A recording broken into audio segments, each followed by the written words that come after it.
Le Christ est vraiment ressuscité, le Christ est vraiment ressuscité, le Christ est vraiment ressuscité, il a vaincu la mort. Le Christ est vraiment ressuscité, le Christ est vraiment ressuscité, le Christ est vraiment ressuscité. Il a vaincu la mort. Bénissez Dieu tous les peuples, fêtez-le tous les pays, acclamez-le à son nom et levez les mains. Le Christ est vraiment ressuscité, le Christ est vraiment ressuscité, le Christ est vraiment ressuscité. Il a vaincu la mort. Au nom du Père et du Fils et du Saint-Esprit. Amen. Le Seigneur soit avec vous et avec votre esprit. Frères et sœurs, bonjour à tous et à toutes. En ce jour, en cette octave de Pâques, nous continuons à célébrer la résurrection du Seigneur. Nous demandons à celui-ci de nous prendre avec lui, de nous accompagner, comme il a pu le faire avec les disciples d'Emmaüs, de prendre avec lui toutes nos intentions de prière pour nos frères et sœurs malades, pour tous les soignants, tous les aidants, tous ceux qui travaillent, pour nous aider en cette période d'épidémie. Nous confions plus particulièrement la personne pour qui cette messe est offerte, Madame Janine Estéoul, qui vient d'être inhumée au cimetière de Bédouin. Nous l'accompagnons ainsi que tous ses proches dans la prière. Au début de cette liturgie, préparons-nous en invoquant la miséricorde de notre Dieu. Je confesse à Dieu Tout-Puissant, je reconnais devant mes frères que j'ai péché, en pensée, en parole, par action et par omission. Oui, j'ai vraiment péché. C'est pourquoi je supplie la Vierge Marie, les anges et tous les saints, et vous aussi, mes frères, de prier pour moi, le Seigneur notre Dieu. Que Dieu Tout-Puissant nous fasse miséricorde, qu'il nous pardonne nos péchés et nous conduise à la vie éternelle. Amen. Seigneur, prends pitié de nous. Seigneur, prends pitié de nous. Ô Christ, prends pitié de nous. Ô Christ, prends pitié de nous. Seigneur, prends pitié de nous. Seigneur, prends pitié de nous. En cette octave, chantons la gloire de Dieu. Gloire à Dieu, au plus haut des cieux. Gloire à Dieu, au plus haut des cieux. Et paix sur la terre aux hommes qu'il aime. Nous te louons, nous te bénissons, nous t'adorons, nous te glorifions, nous te rendons grâce pour ton immense gloire.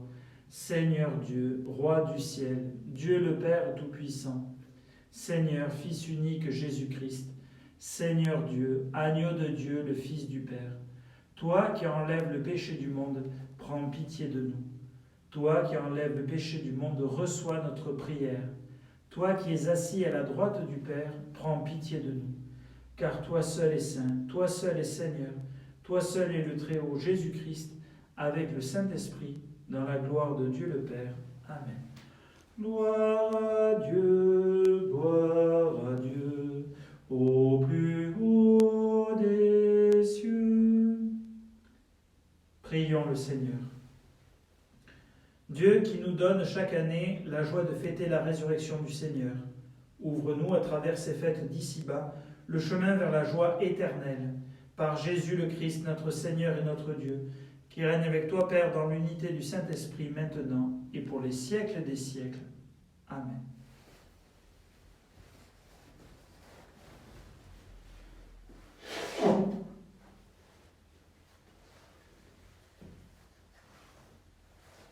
Lecture du livre des Actes des Apôtres. En ces jours-là, Pierre et Jean montaient au temple pour la prière de l'après-midi à la 9e heure. On y amenait alors un homme infirme de naissance, que l'on installait chaque jour à la porte du temple appelée la Belle Porte. pour qu'il demande l'aumône à ceux qui entraient. Voyant Pierre et Jean qui allaient entrer dans le temple, il leur demanda l'aumône. Alors Pierre ainsi que Jean fixa les yeux sur lui et il dit « Regarde-nous ». L'homme les observait, s'attendant à recevoir quelque chose de leur part. Pierre déclara « De l'argent et de l'or je n'en ai pas, mais ce que j'ai je te le donne. Au nom de Jésus-Christ, le Nazaréen, lève-toi et marche. » Alors, le prenant par la main droite, il le releva, et à l'instant même, ses pieds et ses chevilles s'affermirent. D'un bond, il fut debout et il marchait. Entrant avec eux dans le temple, il marchait, bondissait et louait Dieu. Et tout le peuple le vit marcher et louer Dieu. On le reconnaissait, c'est bien lui qui était assis à la belle porte du temple pour demander l'aumône. Et les gens étaient frappés de stupeur et désorientés devant ce qui lui était arrivé. Parole du Seigneur, nous rendons grâce à Dieu. Joie pour les cœurs qui cherchent Dieu, joie pour les cœurs qui cherchent Dieu. Rendez grâce au Seigneur, proclamez son nom, annoncez parmi les peuples ses hauts faits. Chantez et jouez pour lui, redites sans fin ses merveilles. Joie pour les cœurs qui cherchent Dieu. Glorifiez-vous de son nom très saint. Joie pour les cœurs qui cherchent Dieu. Cherchez le Seigneur et sa puissance. Recherchez sans trêve sa face. Joie pour les cœurs qui cherchent Dieu. Vous, la race d'Abraham, son serviteur, les fils de Jacob qu'il a choisis. Le Seigneur, c'est lui notre Dieu. Ses jugements font loi pour l'univers. Joie pour les cœurs qui cherchent Dieu. Il s'est toujours souvenu de son alliance. Parole édictée pour 1000 générations. Promesse faite à Abraham, garantie par serment à Isaac. Joie pour les cœurs qui cherchent Dieu.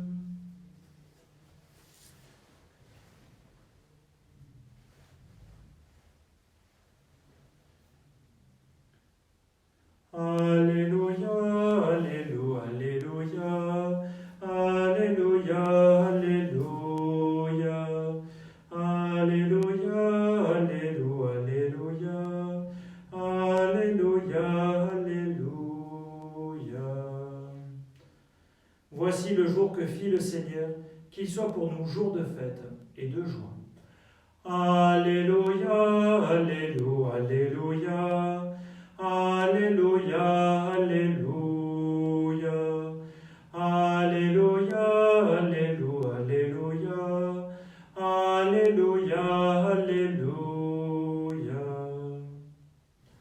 Le Seigneur soit avec vous et avec votre esprit. Évangile de Jésus-Christ selon saint Luc. Gloire à toi, Seigneur. Le même jour, c'est-à-dire le premier jour de la semaine, 2 disciples faisaient route vers un village appelé Emmaüs, à 2 heures de marche de Jérusalem, et ils parlaient entre eux de tout ce qui s'était passé. Or, tandis qu'ils s'entretenaient et s'interrogeaient, Jésus lui-même s'approcha et il marchait avec eux. Mais leurs yeux étaient empêchés de le reconnaître. Jésus leur dit : « De quoi discutez-vous en marchant » Alors ils s'arrêtèrent tout tristes. L'un des deux, nommé Cléophas, lui répondit : « Tu es bien le seul étranger résidant à Jérusalem qui ignore les événements de ces jours-ci. » Il leur dit : « Quels événements ?» Ils lui répondirent : « Ce qui est arrivé à Jésus de Nazareth, cet homme qui était un prophète, puissant par ses actes et ses paroles devant Dieu et devant tout le peuple. Comment les grands prêtres et nos chefs l'ont livré. Ils l'ont fait condamner à mort et ils l'ont crucifié. Nous espérions que c'était lui qui allait délivrer Israël. Mais avec tout cela, voici déjà le 3e jour qui passe depuis que c'est arrivé. À vrai dire, des femmes de notre groupe nous ont remplis de stupeur, quand, dès l'aurore, elles sont allées au tombeau Elles n'ont pas trouvé son corps. Elles sont venues nous dire qu'elles avaient même eu une vision, des anges qui disaient qu'il est vivant. Quelques-uns de nos compagnons sont allés au tombeau, et ils ont trouvé les choses comme les femmes l'avaient dit, mais lui, ils ne l'ont pas vu. Il leur dit alors, « Esprit sans intelligence, comment, comme votre cœur est lent à croire tout ce que les prophètes ont dit, ne fallait-il pas que le Christ souffrit cela pour entrer dans sa gloire ?» Et, partant de Moïse et de tous les prophètes, il leur interpréta dans toute l'Écriture ce qui le concernait.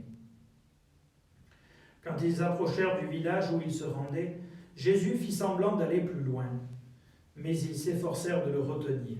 « Reste avec nous, car le soir approche et déjà le jour baisse. » Il entra donc pour rester avec eux. Quand il fut à table avec eux, ayant pris le pain, il prononça la bénédiction, et l'ayant rompu, il le leur donna. Alors leurs yeux s'ouvrirent et ils le reconnurent, mais il disparut à leur regard.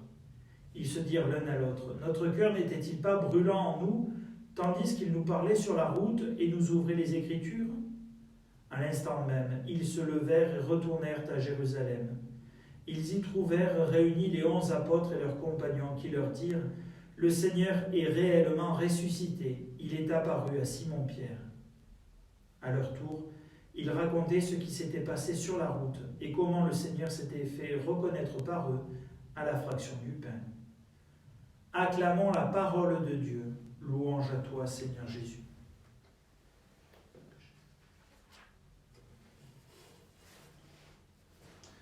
Frères et sœurs, en ces jours saints, et en cette période d'épidémie, nous pouvons nous poser cette simple question. Où est Jésus au milieu de tout cela ? Est-ce que quelque part il ne se moque pas de nous en nous disant « Écoutez les enfants, débrouillez-vous tout seuls, et puis à distance je vous bénis ». Bien sûr que non, le Seigneur ne se moque pas de nous, mais la manière dont il est présent n'est peut-être pas forcément celle que nous attendons, mais celle qui porte du fruit. Dans la première lecture, nous voyons Pierre et Jean qui montent au temple. Et l'infirme de la belle porte s'attend avec eux, comme avec d'autres personnes, à recevoir un soutien sonnant et trébuchant. Et voilà que Pierre lui dit, « De l'argent et de l'or, je n'en ai pas, mais ce que j'ai, je te le donne.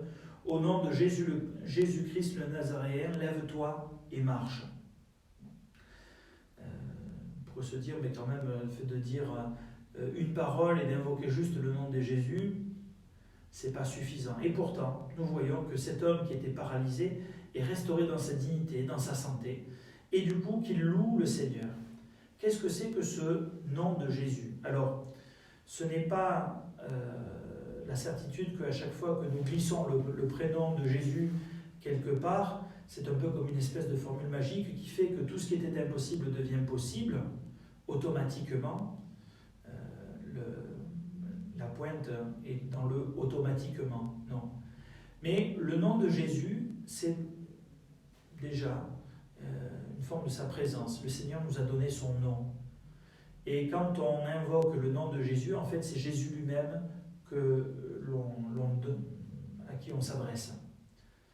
Rappelez-vous cette parole de Jésus, quand 2 ou 3 sont réunis en mon nom, je suis là au milieu d'eux. Et bien voilà, Pierre et Jean qui sont là, qui sont accompagnés par le nom de Jésus, c'est-à-dire par Jésus mystérieusement présent, alors que, à vue purement humaine, il n'y est pas. Et pourtant, ils ne sont pas seuls. Et voilà pourquoi ils vont pouvoir réaliser ce signe, certains pourraient dire ce miracle. Et puis, dans l'évangile que nous venons d'entendre, pour se dire, mais Seigneur, est-ce que tu ne te moques pas un peu de Cléophas et de l'autre disciple, dont on ne nous dit pas le nom d'ailleurs, en disant, mais quand même, tu marches sur la route avec eux pendant au moins 2 heures, et tu te fais désirer, tu te fais languir. Qu'est-ce que c'est que ces histoires-là ? En fait, Jésus est présent, et il est présent déjà physiquement, à leur côté, même s'ils ne le reconnaissent pas. Évidemment, dans leur cœur, pour eux, Jésus est mort, alors comment peuvent-ils reconnaître qu'il est vivant et qu'il est le vivant ? Et puis, semble-t-il, Jésus est tout à fait le même, et en même temps, il y a quelque chose de différent. Bon. Puis il peut y avoir d'autres raisons encore. Toujours est-il que Jésus nous montre qu'il est présent dans la parole de Dieu. Ça ne veut pas dire, frères et sœurs, que si nous attrapons les livres saints ou une Bible et que nous les secouons, il y a Jésus qui va tomber physiquement de ce livre. Ça veut dire que dans la parole de Dieu, non seulement tout nous parle de Dieu, comme quand nous contemplons la nature, en tout cas quand il n'y a pas des poteaux téléphoniques ou des choses moches au beau milieu, mais tout nous parle de Dieu qui est grand, Dieu créateur. Et bien dans la parole de Dieu, tout nous parle de Dieu, mais aussi Dieu nous parle tout particulièrement. Et voilà que Jésus prend du temps pour commenter la parole de Dieu et expliquer qu'il devait en être ainsi, que Jésus meurt et ressuscite. Alors qu'eux sont dépités en disant « Nous pensions qu'il allait réaliser de grandes choses » et puis on a l'impression que ça s'est terminé comme un pétard mouillé. Jésus peut leur dire « Non, regardez dans la parole de Dieu, le Seigneur avait prévu cela de toute éternité, alors redressez-vous. » Et puis, qu'est-ce que c'est que cette histoire de Jésus qui fait semblant d'aller un peu plus loin, comme pour se faire désirer? En fait, Jésus vient dans nos vies quand nous l'accueillons librement et il n'entre pas à toute force. Alors, il peut nous secouer pour que nous lui ouvrions la porte, mais il n'entre que quand nous l'accueillons librement. Et voilà ce repas. Faisons attention au verbe. Il prit le pain, il prononça la bénédiction, donc il le bénit, le rompit et le leur donna. Tout cela, évidemment, frères et sœurs, ce sont les 4 verbes de l'Eucharistie. Jésus est en train de célébrer, si j'ose dire, la messe avec eux. Et on pourrait se dire, mais Seigneur, est-ce que tu ne te moques pas d'eux? Car du moment qu'ils te reconnaissent, tu disparais à leur regard. En fait, Jésus est présent d'une autre manière. Cette manière qui nous manque tant, qui vous manque tant en ces moments, la présence eucharistique. Jésus n'est plus présent physiquement, il est présent dans le pain consacré. Il est tout aussi présent. Et voilà que ceux-ci repartent alors qu'il fait nuit déjà, alors qu'il faut au moins 2 heures, semble-t-il, pour faire le trajet. Eh bien, ils repartent tout brûlants parce qu'à ce moment-là, Jésus est présent dans leur cœur. Quand 2 ou 3 sont réunis en mon nom, je suis là au milieu d'eux. Oui, tout cela est bien mystérieux, tout cela nous dépasse infiniment, mais en même temps, frères et sœurs, dans notre monde, n'arrivons pas en bombant le torse et en voulant mettre plein la vue aux autres avec des espèces sonnantes et trébuchantes. Nous pouvons aider les uns les autres matériellement, ce n'est pas interdit, mais rappelons-nous que la plus grande richesse que nous ayons, c'est le nom de Jésus, c'est-à-dire la personne même de Jésus, qu'il nous faut toujours plus découvrir, vivre de cette amitié et la partager aux autres. Les chrétiens n'ont que cela à partager, tout le reste, c'est périphérique. Eh bien, n'hésitons pas à partager tout cela avec nos frères en ce moment de peine, mais aussi ce moment d'espérance. Amen. Alléluia.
Prions ensemble au moment d'offrir le sacrifice de toute l'Église, pour la gloire de Dieu et le salut du monde. Accueille, Seigneur, le sacrifice qui rachète les hommes, et dans ton action bienveillante, procure-nous le salut de l'esprit et du corps, par Jésus, le Christ, notre Seigneur.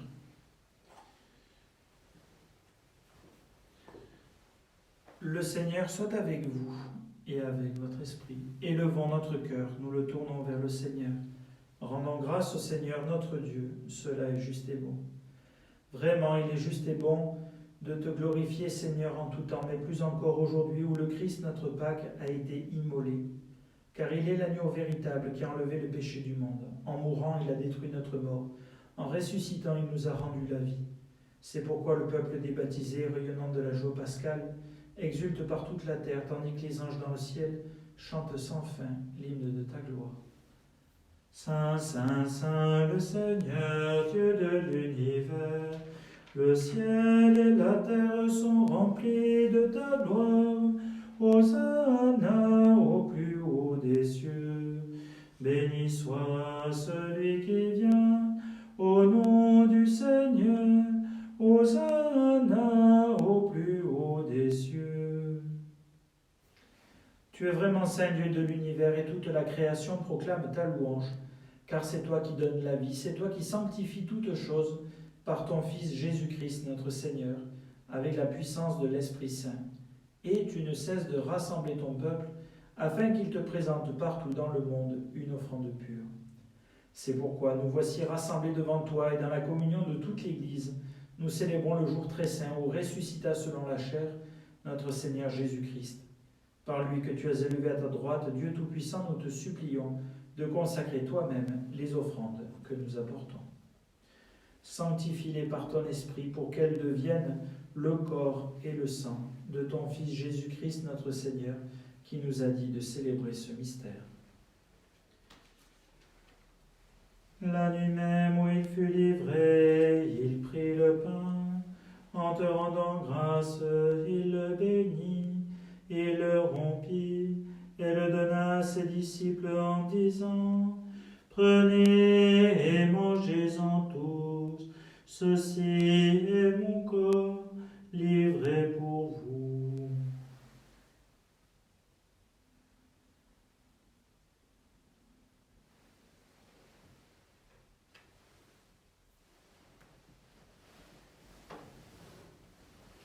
De même, à la fin du repas, il prit la coupe. En te rendant grâce, il la bénit et la donna à ses disciples en disant : Prenez et buvez-en tous, car ceci est la coupe de mon sang, le sang de l'alliance nouvelle et éternelle, qui sera versé pour vous et pour la multitude, en rémission des péchés.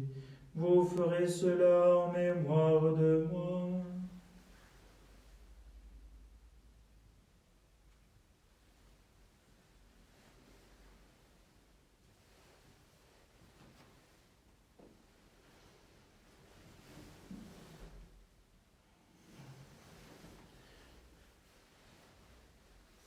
Proclamons le mystère de la foi. Gloire à toi qui étais mort, gloire à toi qui es vivant, notre Sauveur et notre Dieu. Viens, Seigneur Jésus. En faisant mémoire de ton Fils, de sa passion qui nous sauve, de sa glorieuse résurrection et de son ascension dans le ciel, alors que nous attendons son dernier avènement, nous présentons cette offrande vivante et sainte pour te rendre grâce. Regarde, Seigneur, le sacrifice de ton Église et daigne reconnaître celui de ton Fils qui nous a rétablis dans ton alliance.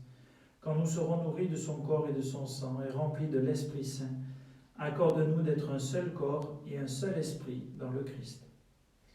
Que l'Esprit Saint fasse de nous une éternelle offrande à ta gloire pour que nous obtenions un jour les biens du monde à venir, auprès de la Vierge Marie, la bienheureuse Mère de Dieu, avec Saint Joseph, son époux, les apôtres, Saint André, Saint Jean-Baptiste, les martyrs, Sainte Colombe, Saint Denis, Saint Laurent, et tous les saints, Saint Jean, Saint Roch, Saint Antonin, qui ne cesse d'intercéder pour nous, et maintenant nous te supplions, Seigneur, par le sacrifice qui nous réconcilie avec toi, étends au monde entier le salut et la paix. Affermis la foi et la charité de ton Église au long de son chemin sur la terre. Veille sur ton serviteur, notre pape François, et notre archevêque Jean-Pierre, l'ensemble des évêques, les prêtres, les diacres et tout le peuple des rachetés. Écoute les prières de ta famille assemblée devant toi, toutes les prières que nous te confions aujourd'hui, Seigneur, et ramène à toi, Père très aimant, tous tes enfants dispersés. Pour Janine et Stéoul, pour qui cette messe est offerte, pour nos frères et sœurs défunts, pour les hommes et les femmes qui ont quitté ce monde et dont tu connais la droiture, nous te prions. Reçois-les dans ton royaume, nous espérons être comblés de ta gloire, tous ensemble et pour l'éternité, par le Christ notre Seigneur, par qui tu donnes au monde toute grâce et tout bien.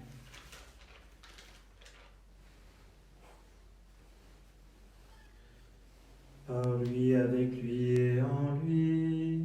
Amen.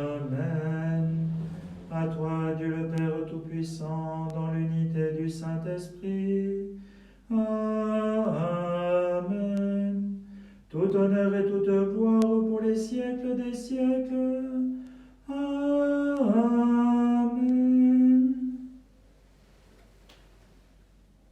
Unis par l'Esprit Saint ensemble, nous osons dire: Notre Père qui es aux cieux, que ton nom soit sanctifié, que ton règne vienne, que ta volonté soit faite sur la terre comme au ciel. Donne-nous aujourd'hui notre pain de ce jour. Pardonne-nous nos offenses, comme nous pardonnons aussi à ceux qui nous ont offensés. Et ne nous laisse pas entrer en tentation, mais délivre-nous du mal. Délivre-nous de tout mal, Seigneur, et donne la paix à notre temps. Par ta miséricorde, libère-nous du péché. Rassure-nous devant les épreuves en cette vie, où nous espérons le bonheur que tu promets et l'avènement de Jésus-Christ, notre Sauveur. Car c'est à toi qu'appartiennent le règne, la puissance et la gloire pour les siècles des siècles. Seigneur Jésus-Christ, tu as dit à tes apôtres: je vous laisse la paix, je vous donne ma paix. Ne regarde pas nos péchés, mais la foi de ton Église, pour que ta volonté s'accomplisse. Donne-lui toujours cette paix et conduis-la vers l'unité parfaite, toi qui règnes pour les siècles des siècles. Amen. Que la paix du Seigneur soit toujours avec vous et avec votre esprit.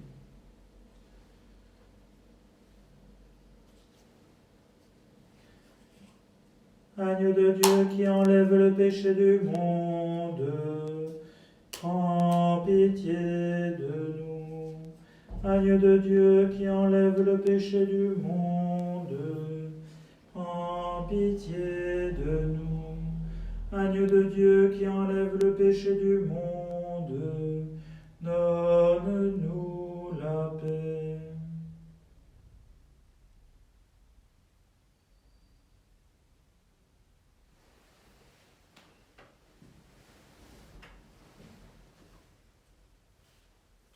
Heureux les invités au repas du Seigneur. Voici l'agneau de Dieu qui enlève le péché du monde.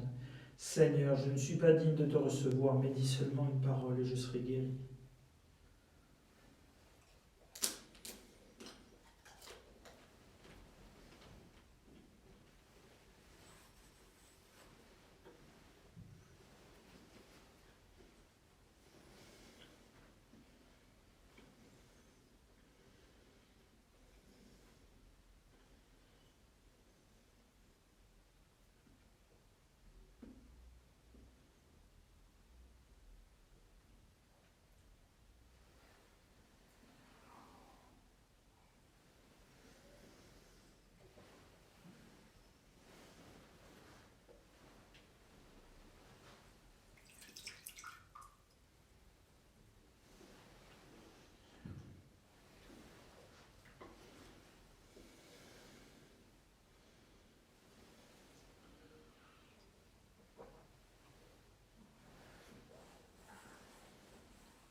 donne-moi seulement de t'aimer.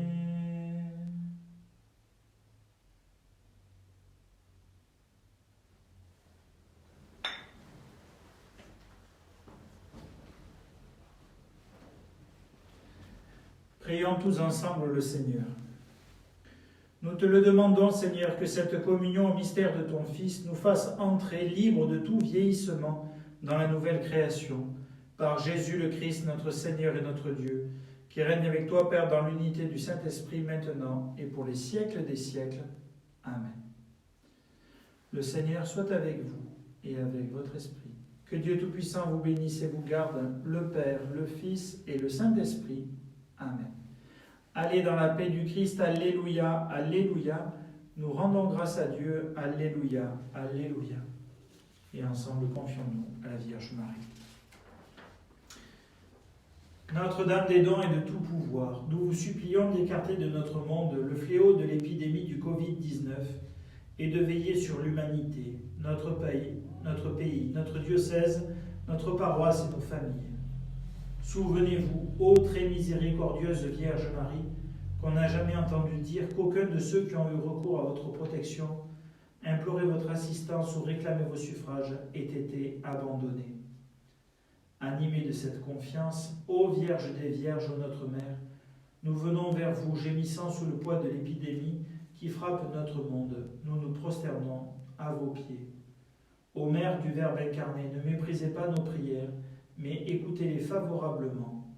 Daignez les exaucer en nous libérant de ce fléau. Notre-Dame des dons et de tout pouvoir, veillez sur nous. Amen.